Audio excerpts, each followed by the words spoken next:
नमस्कार दोस्तों, आप सभी का जेपीए कोचिंग सेंटर में स्वागत है। आज हम लेकर आए हैं सामिर वंश, जो माइंड मैप के माध्यम से दिखाया गया है। सामिर वंश 1339 से 1561 ईस्वी तक राज किया कश्मीर में।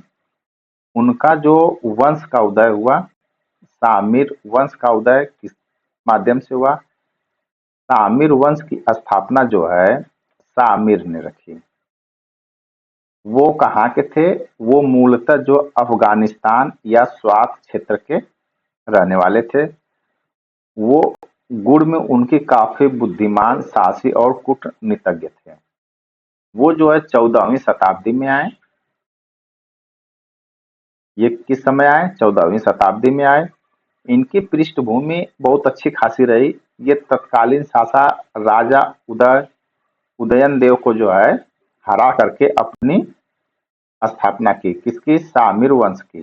राज्य की स्थिति यानी जो राजा उदय देवन थे, उनकी राज्य में राजकता, षड्यंत्र और बाहरी आक्रमण काफी हुए। इसकी वजह से उनकी शासनकाल छीन ली गई। किसके माध्यम से? सामिर वंश के माध्यम से।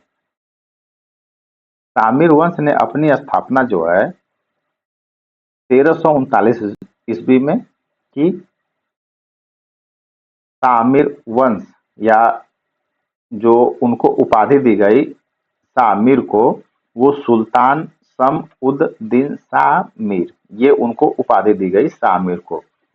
इन्होंने जो है काफी महत्वपूर्ण काम किए। कश्मीर में इस्लामी शासन की शुरुआत की। पहली बार शुरुआत करने वाले कौन थे? सामिर वंशी जो है इस्लामी शासन की शुरुआत करने वाले थे।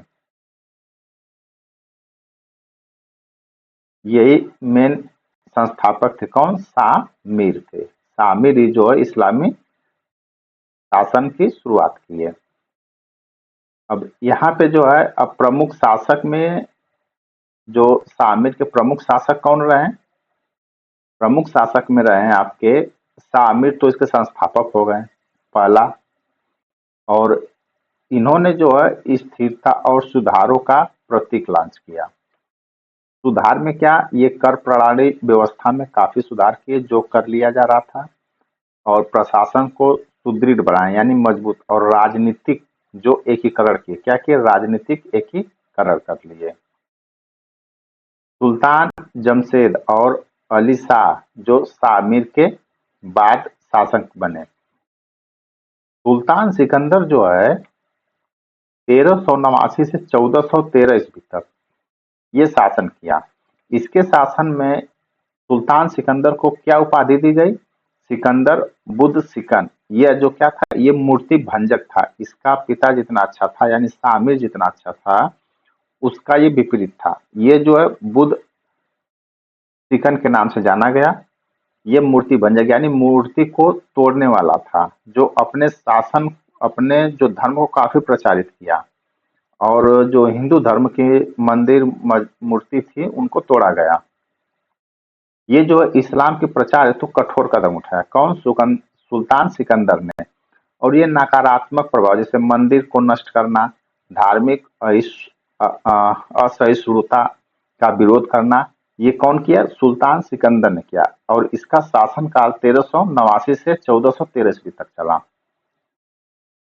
फिर उसके बाद आया सुल्तान जैन उल आबिदी। ये 1420 से 1470 तक शासन किया, टोटल 50 साल।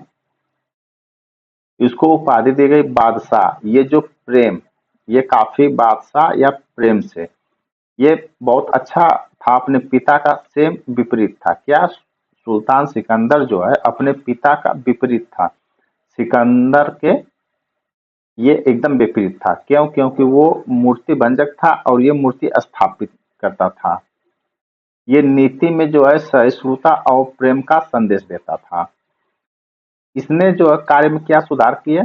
ये हिंदू पंडितों को वापस बुलाया, संस्कृत ग्रंथों को फारसी में अनुवाद कराया, और कश्मीरी हस्तकला, कला और साहित्य का पुनर्जीवन किया। कौन? आपके सुल्तान जैन उल आबिदी। इसका महत्व क्या रहा, ये कश्मीर का सांस्कृतिक स्वर्ण युग इसके शासनकाल को माना जाता है। 1420 से 1470 ईस्वी तक इसके शासनकाल को माना जाता है।